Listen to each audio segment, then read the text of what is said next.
So, hi guys. First of all, big congratulations to each one of you who appeared for CEED exam. And I know one thing for sure that all of yours head would be full of questions like how was the exam? Will I be able to clear the cutoff or not? Did I did my best? And did not do a lot of negative marking and all of that, all those questions that like literally are very normal for any competitive exam student to have. So before even we begin, um, comment down all your thoughts about the exam that you just came out of, and how was your experience about it. Please share your thoughts and experience down there in the comments. So, this is episode 13 of CEED Strategies 2026. And this episode is going to be a little different because we are not going to talk about preparation anymore. We are going to talk about decisions moving forward. So, the biggest dilemma that we all are in right now is, should we start with our portfolio preparation or not? Or should we wait for the cutoff to be released? So let's break down our decision very logistically, realistically, and practically. So, hi guys, my name is Simran Pandit, and I'm a product designer at Thoughts for India. I am a Masters in Design graduate from IIT Guwahati, the class of 2025, and I secured a good rank of 9 AIR 90 in CEED 2023. So, through this series, I'm trying to share all my strategies, my mistakes, my challenges, everything that I faced, and so that you don't go through the same thing alone. Let's talk about numbers first because decision needs data. In the previous past 2 years, with the same pattern of CEED, which was 2024, 2025, and this year. So, in the past 2 years, in 2024, the cutoff for a general category was around 50, and in the very next year, 2025, it jumped to 55 out of 150. So, if we look at the pattern and just track simple maths, it's fair to speculate that in 2026, which is this year, we could expect a cutoff of somewhere around 60 or above. So, guys, listen carefully. We are not making predictions, it's like clear decision making that's happening.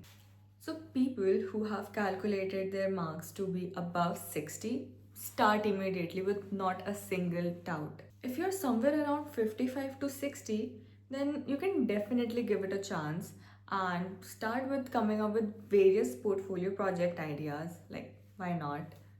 And people who think that they would score somewhere around 50 and below, I still believe like it's you can still start your preparation because these calculations actually work both ways. Even your calculations could be a little wrong, and you might not remember some answers that you actually gave in your exam. So, people who are ranging from 50 to 60 and above can definitely, without any thought, start preparing for your portfolio, work on your projects altogether. So, the same logic applies for reserved categories as well. Do the same calculation, look at the previous patterns of the cutoffs for your specific category, and you must have done your answer, you must have checked your answer key and gotten your speculated marks. So I guess that will make yourself a bit clearer whether you should move ahead with your portfolio making or not. So a lot of people ask me that I don't even have any projects, how do I start building my portfolio? So guys, let me share the top 5 resources for you which you can actually follow in order to build your project ideas for your IIT admissions. And make sure that you watch the full video till the end because the best resource is at the last.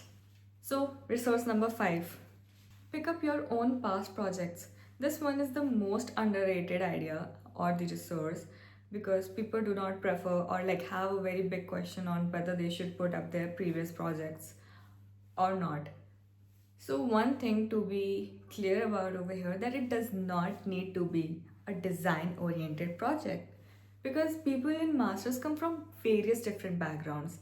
You can literally add any project that you did in your bachelor's or during your uh, previous work experience. It could be any sort of project, maybe from your BTP project, or it could be something from your previous internship, or previous work experience. So I'll give you an example of my own experience on around this. I added a project from Microsoft Design Challenge that I did back then in my college days, redefined it and restructured it the way it's required for seed portfolio and added it.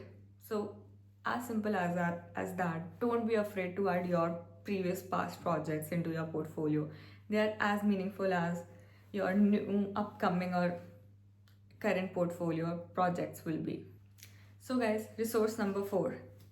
Be an observer and pick real life problems right around you.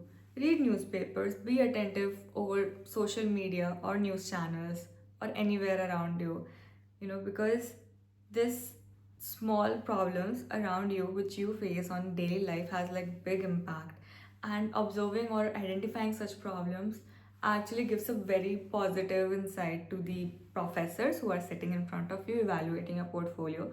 Like, this person is actually a problem solver, that's whom they are looking for. So I'll give you another example. I was just sitting and I observed this news article which talked about microplastics causing like a big harm to the environment, that are coming from these small packets or small chips that are cut out from the milk pouches, which are happening right inside our Indian household kitchens. It's like an Indian habit we do, our mothers do, that just goes away unnoticed, which is actually causing a big environmental problem. So, this one article actually led to that biggest project of my portfolio, which was the most talked project as well. Like, one of the most talked projects across IIT Bombay, IIT Guwahati, ISC Bangalore. And all they asked me about was, how did you identify this problem? Right, because that's what they care about. How did you come to that problem? What was your process? And then what was your process to come up with a solution for it, which is like a subsequent. But the main thing that is being focused over here is, how did you land to this problem?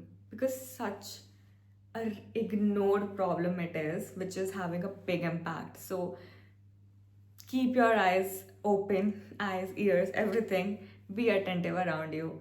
Focus on what's going on in current situation around the world, around you, in fact. Resource number 3. So it's always a good idea to get some feedback and mentorship from the people who are already sitting in those institutes where you want to go.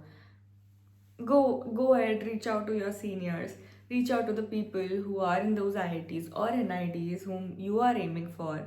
Talk to them, get some feedback. And most of my projects were evaluated in such a good manner that helped me in structuring my whole portfolio very well and building a story out of it. So it's one of the best resource, I would say. But because getting a third party perspective is so important, and especially from people who are already working with the professors who are going to evaluate you. So don't be afraid to reaching out to any of the seniors. You can reach out to anyone, any designer, even me, book a session with me, and then we can have a chat around it. So now, coming to the resource number 2. So you can literally take inspirations from websites like Behance, Dribble, because so many seed aspirants has actually uploaded their own seed portfolios over these websites for your own help, and you can go check out those portfolios. But do not duplicate, do not copy paste any of the project. This is literally not ethical at all, and it has been happening previously, so that's like a big alarm for you guys. Take inspiration from such projects, from projects that are there out, but do not duplicate it at all. It's unethical and it's very much identifiable as well.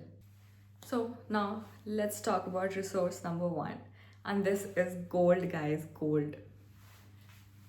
So literally check out the websites of all the IITs and IITs. Go to their MDiS program.